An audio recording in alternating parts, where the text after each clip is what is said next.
Welcome to Dear Alice, a lifestyle approach to interior design.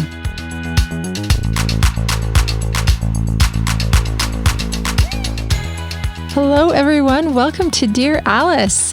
Today, we are answering your questions. It's your favorite podcast and ours. We love knowing what you guys want to know from us. Yes, makes it interesting for us. It does. And know that we can always answer your questions. Sometimes if they're short, we'll put them in a podcast like this and answer a whole bunch of them rapid fire. Or sometimes we'll do a long one because your question deserves a lot of words and a lot of attention. So not one question is not better than the other, though.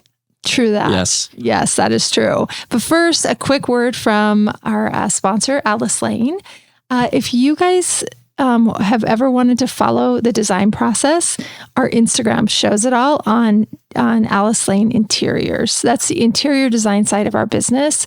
And I'm guessing, since you are listening to an interior design podcast, that it might be interesting for you to see the visual of that. So if you are on social media, we are on Instagram. We have 2 different accounts. The Alice Lane Interiors shows us building homes and remodeling homes and the whole process of it, the making of it, all the way through the finished beautiful portfolio images and hopefully published images as well. So that's a really fun account to see sort of how the sausage is made on interior design. And then you can also follow us at Alice Lane Home, which is the furnishing side of our business. And that will show you a lot of the beautiful product that we carry, products that are on sale, products used in certain spaces if you're interested in buying them. And then we also have a really awesome team that helps design furnishings only.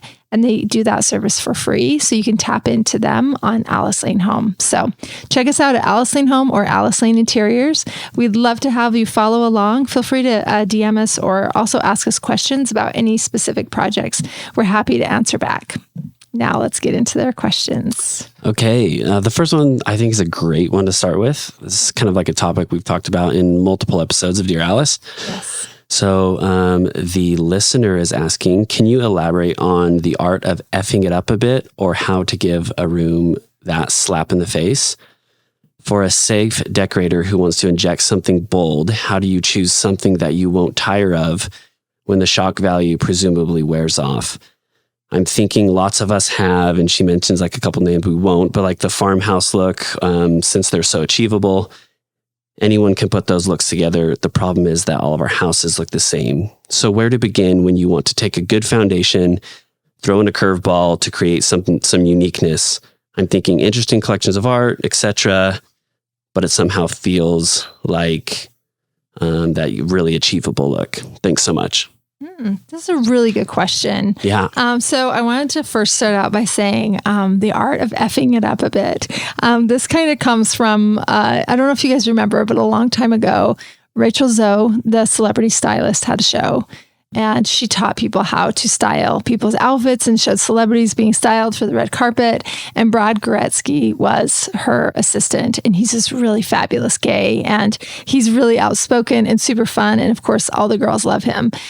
So anyway, the next season, we see Brad get his own show because he's gone out on his own. And Brad was dressing, I think it was Cameron Diaz for a show. And she's wearing all white. And he's like, we need to F this up a little bit with some coral.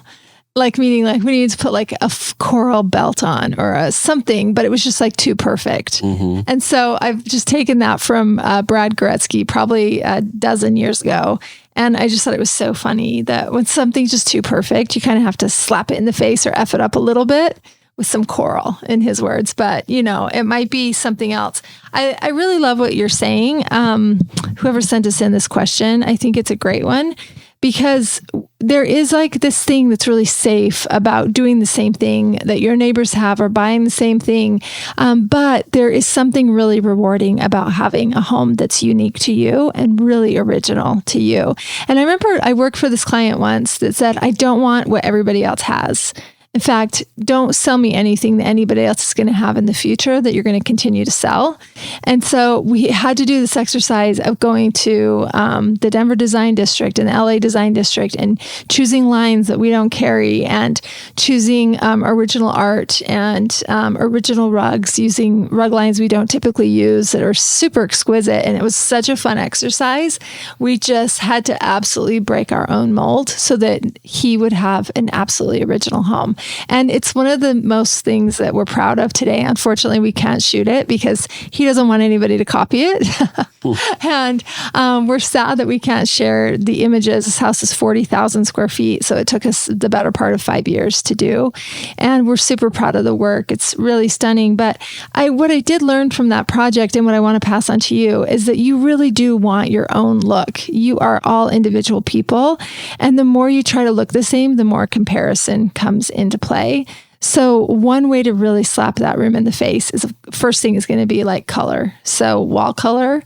There's been a big trend with this whole farmhouse thing where everybody's using the same paints, most of which are white walls, white trim, blonde floors, So I think you can get a lot of impact from a huge rug underfoot, because that's like buying a really big piece of art for your room. And then you can throw your paint deck at that rug and you can choose a perfect color that's coming up from that rug and then paint your room a color, whatever it is that you want to live with. But that immediately is going to change the temperature of your room. And it's the most affordable thing you can do for the biggest impact. So that's a thought. Or you could always wallpaper, which is super, super hot right now. That's also going to give you your own look. But first, I would start by really going through and staring at all your favorite rooms, whether it's in your saved file on Instagram of all your saved favorite rooms. Maybe it's your Pinterest folders, but you're going to see things that you love and start to notice those, form common denominators and be like, gosh, every time I see this room, I love it. Every time I see this green kitchen, I want one. Mm-hmm. Cori has a green kitchen. Yep. So I think that you'll feel emotionally like how you're reacting to these things that just turn you on, and then start to do those things to your room. So you can do a lot if you change up the rug, you change up the color of your room. You can change the throw pillows on your sofa. You can always get larger lamps. People usually forget end tables in their house. And so some of the styling too, I think can get really sophisticated and really artsy. Original art, I think hitting up vintage shops always give you something really original that only you're going to own it. So that's really fun. But I don't know what style exactly you're going after, but those are a few ways that you can really switch up what you already have. Awesome. Next question. How would you suggest displaying family pictures? I've noticed most of your designs do not have large family pictures in them. Do you display them in albums or smaller picture frames? Any other suggestions? Yeah, that's a hard thing. I feel like we were in an era where people would all do a huge family picture and frame it, and they would just decorate with their family photos, formal family pictures, like in a studio setting, not even outdoors. And then it moved to the outdoors, and they'd carry an old ratty chair into an apple orchard and take your kids' pictures, wearing Mary Janes and tights or whatever. And so it was like always the same thing that was trending. So it's hard because, I'm always like, never hang a family picture in the entry because you don't want that door-to-door salesman counting up your children and, sort of sorting out a plan on how he's going to make more money on the back end or something. So I think you would do it in the innermost personal parts of your home. I guess when I think about where I love looking at family pictures at my mom's house, because she has them of us, and I swear she doesn't buy a lot of art, but she has invested a lot in framing the pictures of her kids. And they have a hallway going back to their bedroom that's like one of my favorite places whenever I go home. And it's like from the floorboards all the way up to the ceiling, just like pictures of all of us. And it's like us in high school or us in our wedding or, just like great moments in time. And it's this frozen time capsule. And so it's a gallery wall. I still think the gallery wall is beautiful. And it's a great place to go and like see your history and for you to show your kids and whatnot. And it's like going back to their bedroom. So every night when they go to bed, they see all their kids, even though we're not there anymore. So a collection of them, I think, is really great. I have seen too, like, Ralph Lauren, I think, does a beautiful job of putting a lot of picture frames all on like a large side table in a formal room with beautiful events happening. And it's not like so much of a garage sale of picture frames, but they're really beautiful. And they might all have, polished nickel corners or details to them. And they kind of graduate in height from 11 by 14, say 8 by 10s, they kind of graduate down like that. And it feels really purposeful. So I think built-in shelves are a really great way for family photos. They can be even bigger than 8 by 10s, but that's a place where the family is, and the family can look at pictures of themselves, or people come over to hang out and they kind of laugh, or they grab it off the shelf and they're like, tell me the story about this. So it's a great way to get a conversation started too.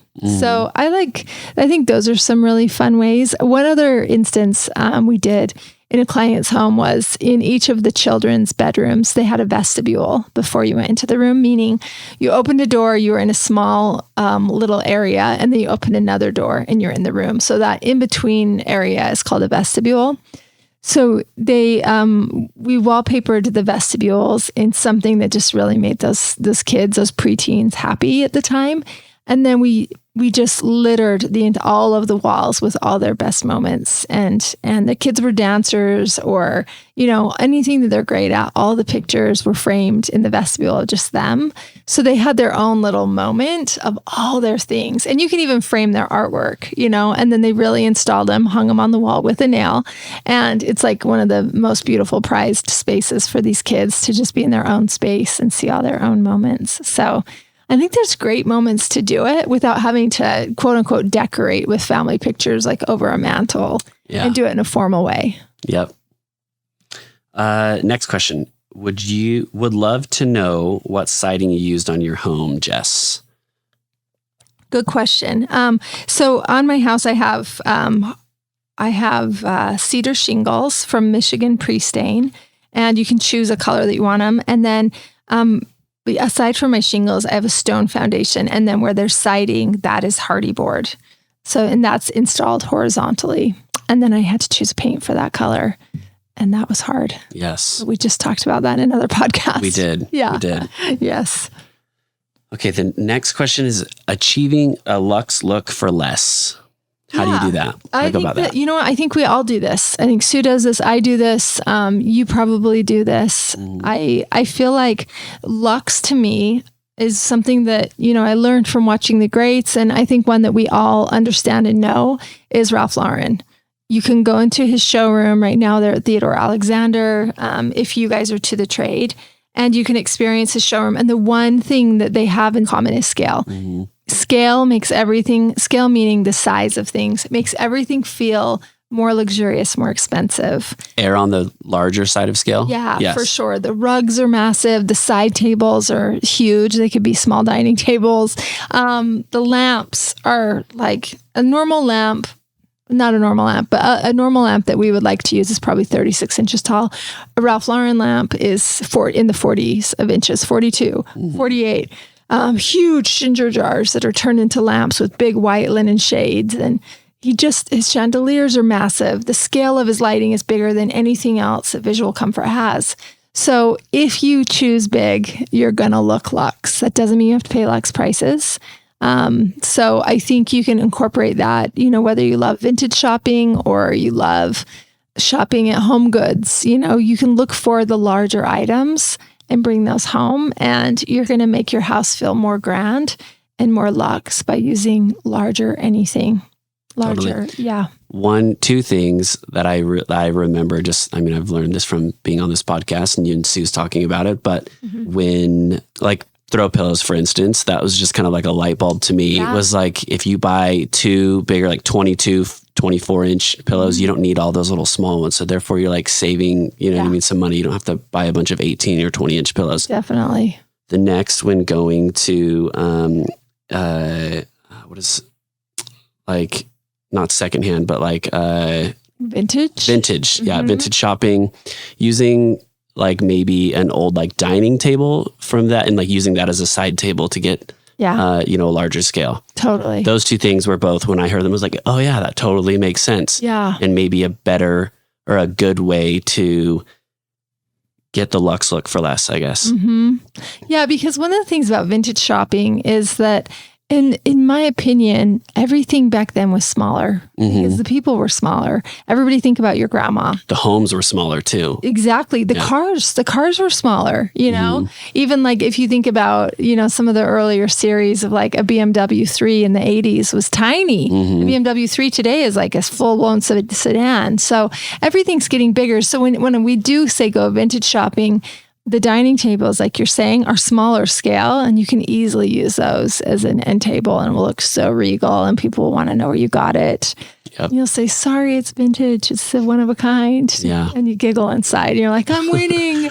Yeah, it's the best. So, to Cori's point, large throw pillows, you use way less and you look way more luxe. So get rid of all those little ones, that polyfills. You want down fills inside of them. And you want to start, depending on how deep your sofa is, a 24 on the back and then graduate to a 22 inch. If your sofa is not very deep, you're going to start with a 22 and graduate to a 20. If you have a big, deep sectional, you might even need a Euro size, a 26 inch in that deep corner. So big everything. Always err on the side of bigger if you love the luxe look. Cool. How to find affordable modern chandeliers when you can't afford Kelly Wearstler. Oh, girl, I hear ya. We all want that Kelly Wearstler look. Couple things. So Hudson Lighting, they came out with the same plan as Visual Comfort. I'm going to get rocks thrown at me from Visual Comfort for saying this because we carry both lines. So they had this guy that was really influential that came on to Visual Comfort that developed the line of Ralph Lauren lighting. And he was with Ralph for years, came to Visual Comfort, developed the lighting for them. And then he went to a couple other companies, landed at Hudson, and did the same thing at Hudson as he did at Visual, which was bring licensed designers, bring these beautiful collections. So they have a lot of really great designers. They're at least 30% less than Visual Comfort. And the qualities and the size are big. There's like a few details missing, but I think that for the price, you can get a lot of bang for your buck. So definitely hit up Hudson. They are doing, I think, a really good job, and they're just growing in popularity by the second. Also, you should know Visual Comfort, whose retail site is called Circle Lighting. Visual Comfort is the wholesale brand that are making everything for Circa. They have a brand called Generation Lighting. Generation Lighting is made with different materials, but still beautiful, big. I don't think they're using real brass. I think they're using plated brass, and they're using matte black. They don't have any nickels as far as I can remember, but really good stuff. Kate Spade has a line through them. Kelly has a line through them. All the favorites, they all have lines through them. So you can definitely save more money by getting the Generation Lighting through Circa if you guys are retail. Also, vintage lighting, I think, is a really good way to get really interesting pieces that are big. And then, just cost savings. You could look at eBay as well. Estate sales, I think there's a lot of good ways to save. But as far as like in the professional design world, there's also a line called Regina Andrews that's kind of hit and miss, but they have lighting. Sometimes they knock off the greats. So it's a good way to get something that's not Kelly, but might look like Kelly. So again, that's Regina Andrews with an S on the end. Yeah, those are a couple of lines to look into, but I hope that helps. Cool.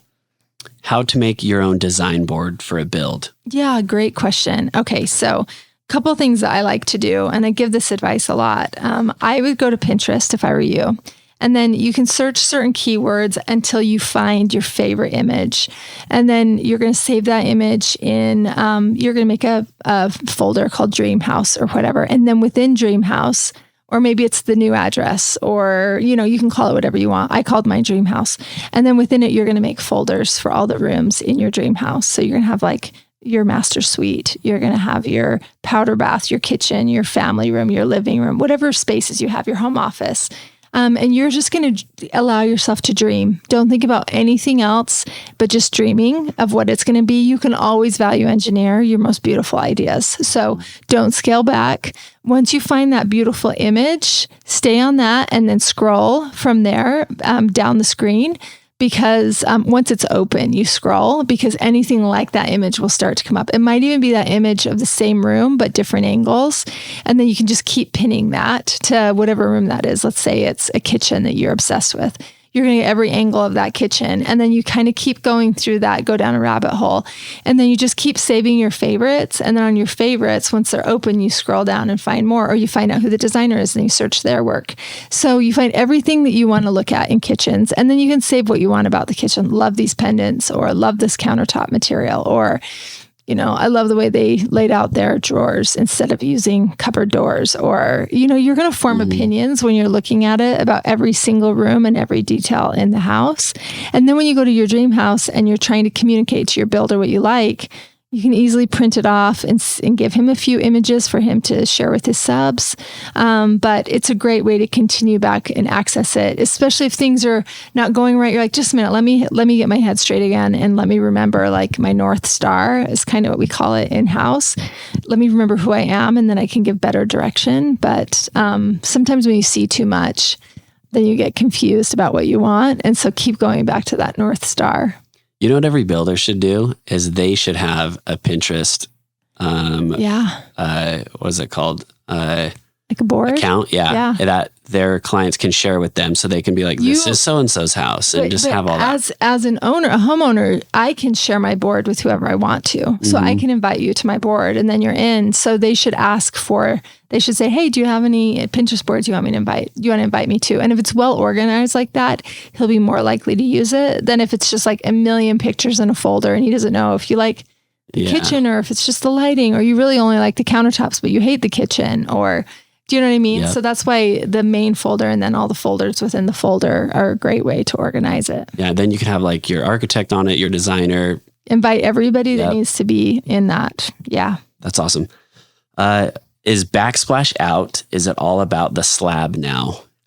I think I know where you lean on this, but I feel like this is it's a really good question. Yeah. It definitely does. It depends on what look you're going for, because we are working on this home, and the wife is English and she really wants this English look. So of course you're going to do a backsplash, of really charming tiles. I love that Moroccan tile look. We're doing that in our new building. Because it's just so charming and just glossy and irregular, and it just hits the light in a really beautiful artisan way. So it's more affordable for certain, but in 97% of the homes we do, we're using the slab as a backsplash now. Yeah. Okay. I like it. If you can afford it, do it. If your slab is extraordinary, do it. If you're using quartzite, don't do it. Get a backsplash. You know what I mean? Because the veins on quartzite, quartz. If you're using quartz, sorry, not quartzite. Quartzite is the real material. Quartzite is the real material. Yep. Quartz is the man-made material. Yes. So if you're using the man-made material, the veins look, to me, they look injected. I think they look like varicose veins. I'm like, if you have to use that stuff, then don't use anything with veins, because they haven't gotten it right yet. I'll bet they will down the road, but it's just not. It's not right yet. And so if you're going to elevate that slab and use it as a backsplash and have to see that fake vein every day, forget about it. I'd rather have a tile. Yeah. You know what I mean? Yep. So I don't know. I think if you have quartzite or marble, then for sure you want to boast that, Yeah. I kind of feel like the slab is it feels a little bit more like luxe or high end, or for sure it's fashionable. And it is. It's more expensive because you're buying more slab to stick it on your wall. Yes. Yeah. But I think like maybe artisanal is not the best word, but it kind of feels like a backsplash is like maybe a little bit more like creative, like my personality. Yeah. Do you understand what I'm trying to say? Yeah. Do you agree with that? For sure. Yeah. And it's artsy and it's kind of eclectic. And I don't know. I mean, like if you have leftover slab, if you're like really trying to make it all work, maybe you just use slab above the range on that range wall. And then those side walls where the rest of your kitchen is, maybe use a simple backsplash, you know? Yeah. You really boast and go for it because that's your money maker shot in any kitchen. It's the range with the hood above it. And then you're filling in the space in between the two heroes with, you know, slab, which was awesome. If you don't have enough, I have seen in the old days, they used to just use slab only in that area and then backsplash the rest. Just, it's like a really nice solid surface for bacon grease to hit, you know, and not have to clean the grout. Yeah. So I don't know. That'd be more pioneer style or more, I don't know, definitely more simple. But I think that, I mean, yeah, we love it so much. I don't have a lot of like, these are my opinions with this, and this is exactly how I feel, because I am pretty fluid and open to change. But with that, I say whatever you do, whether it's going to be slab or backsplash, go to the ceiling with it. I agree. Yes. Good point. Okay. Next question. How to face your home for the best natural light. And I don't know if you or I are experts on this, but what are your thoughts on that? Yeah, no, it's a great question. So I have been to people's homes that are north facing, and it is dark all the time. In the winter, the sun can't melt your front walks. So it's not only dark, but it's slippery. And it's not very inviting. And also if it's dark, then like nothing grows very pretty. So they don't have like great flower beds. And do you know what I mean? Yeah. I mean, I guess it'd be like a shade loving yard. So maybe if you love shade loving plants, then you know, you live in a hot area, like maybe Arizona or something, maybe north facing is not a bad thing. It's probably dependent upon where you live. In Utah, where we get snow loads, I think it's a bummer if you don't have a full-time shoveler, you know? Yeah. Because it's just an icy, slippery situation all the time. So I think for light in the home, which, you know, we're in this place right now where windows are bigger in homes than they ever used to be. Everybody craves natural light. I don't know anybody that doesn't want big windows and a lot of light in their home. I think east facing or south facing is good, depending. I'm an east facing house. My backyard is west facing. That being said, it's too hot for me to go out in my backyard during the day. Until it's like in the full summer. So I sunset at night on my deck because it's manageable, it's comfortable out there, and it's really fun to watch the sun go down on my back deck away from my neighbor's eyes and everything, because nobody can really see you out there. So that's like a really special ritual for me. So I love having a west facing backyard for that reason and an east facing front yard. How about you? What do you like? Mine is the same direction as yours, face east. I think like our living spaces are in the back of our house. So technically west facing, get a lot of natural light in our dining room and, you know, great room and stuff. And we love that, you know, love to be able to like open the windows and get all the sunlight in. Kind of makes us feel like we're outside too. Yeah. But the downside to it gets like really hot in the summers there. And, you know, you have to like invest a lot in window treatments and stuff. So, and air conditioning. Yeah. But I wouldn't have it any other way. Yeah. That's the way. Yeah. I agree. Yeah. I think it's lovely. I think if you were talking to a landscape architect, they would have certain benefits for, you know, sun loving, shade loving, different types of landscape design, depending on where you live. So I would always work with a professional that way, no matter if you bought a home and you didn't get to choose the way it was facing, or the only lot that was available was north facing, you could still probably make the most of it with the right professionals. Yeah, like in that, speaking to that, like if you're working with your architect closely, it's be like, this is where my house has to face, but we want the living spaces of this, and maybe they can draw something for you to where that will be oriented to have lots of windows and create lots of light into the spaces in your home that you would like it. Yes, I agree. Okay, let's see. This is the last question. Blending styles, whether it's family with totally different visions or different stages of life. How would you do that? You know what? I love this question. I think it's great because every single time we sit down with a new couple that wants to build their dream home, none of them have the same taste. I mean, the husband, the wife, the husband, the wife, no matter what, they don't want the same thing. Yeah. Husbands in general, so this isn't all husbands, want something really clean. They don't want clutter. They want more contemporary. They want a simpler lifestyle. They don't want all the accessories, all the gunk, all the, decor. They just want to live in a penthouse condo in the sky is their dream if they're a man. You know what I mean? Yeah. I mean, maybe they're okay with having a yard because they love to mow the lawn or whatever, but it's always more contemporary than the wife. The wife wants something that she describes as quote unquote cozy. Yeah. She just wants home to have this certain feeling when she thinks about raising her babies in this environment and whatnot. So we can always get there if you find out from them what is the most important thing to them. And I think if they hear each other say, like, generally, if the man isn't really into it that much, he works, he's got hobbies, he loves to golf, do all these things, they usually only care about one or two things. So then you're like, hey, good news with the wife. All we have to do is like give him satisfy a garage. These two things. Yeah. He wants a garage with an epoxied floor and cabinets in it. Done. Right. And maybe he wants a modern front door that has a pin in it. So it's like one of those really cool, what do you call them? Like those rotating front doors, so pivoting doors. Oh yeah. Right. Yep. So maybe he's like, I dream of a pivoting door and I just want it to be modern. It's like, okay, so maybe the interior door hardware is going to be a little more contemporary because it's going to get along with that front door. And the guy just wants an epoxied floor in the garage and maybe a workout space. Right. So the guys don't always want that much, which makes it really easy to blend a space for the two of them. It gets really hard if he starts picking on her and saying how he hates like everything, right, that she has. Usually it's not that deep. And because transitional style is so easy to communicate today, a lot of people land there. I think we're really good at transitional. We're great at both sides of transitional, more contemporary or more traditional, but that generally makes both people really happy. Or also, we see that if they lived a certain way before and they're building a new house, they want nothing to do with the old house.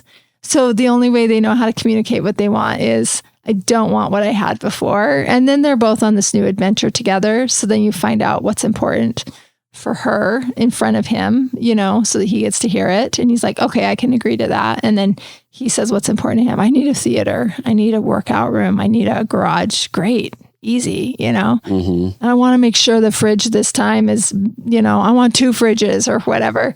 So he solves every problem in his head and then the rest is easy from there. So same thing with like kids' rooms, find out what's important to the kids, find out what's important for her in the closet. Usually those are important spaces for her, I find, is like closets, kitchens. I don't know, maybe she's always dreamed of a certain thing in a front room. Like I've always wanted a grand piano or something like that. But I don't know. It's generally not that overly complicated when you find out what they really need. You can make it's just work. kind of like compromising, like you want this and you want this. Yeah. And so we're going to do these things. And they think that they're north and south to each other, but really it's like you care about a few things. She cares about a few things. You both don't want the old house. That's great. We're building a new house. So they'll generally say like, oh no, I can't have that. We had that in our old house. So do you ever get like the husband or whoever may be more like contemporary? Do you ever get them like saying that and then you show them more like traditional designs and they're like, oh wow, that is amazing. Sure. Then you end up going that route? For sure. We all have ways of describing what we're doing differently. So it's really fun if you have like a couple. Maybe it's a gay couple and they both have awesome taste and they both love fashion and they really want something amazing and they can talk about it through clothes and other purchasing decisions they have. Maybe one of them loves their car and they talk about, I just love this kind of leather. And it's fun when they get really specific because they love design and then you can be on that journey with them. You don't have to educate them as you go. So yeah, every process of it is really fascinating, but it's never as deep as you think it is. So yeah, it's not that hard to navigate. So if I'm talking to you, listener, and you're trying to decide how am I going to blend our styles? He hates everything I like. Just really ask him to boil it down and say, tell me what is really important to you and let's make sure that you get that in the house. And he'll be like, wow, you're so nice. Thanks for caring. And then he'll probably be a little bit easier to deal with. Yeah. That's awesome. Well, that was it for today. Awesome. Well, thanks so much for listening, guys. If you have your own questions that you want answered, send them to our email. It's called dearalice@alicelanehome.com. We would love to feature them on the podcast and get them answered for you. We will catch you next time.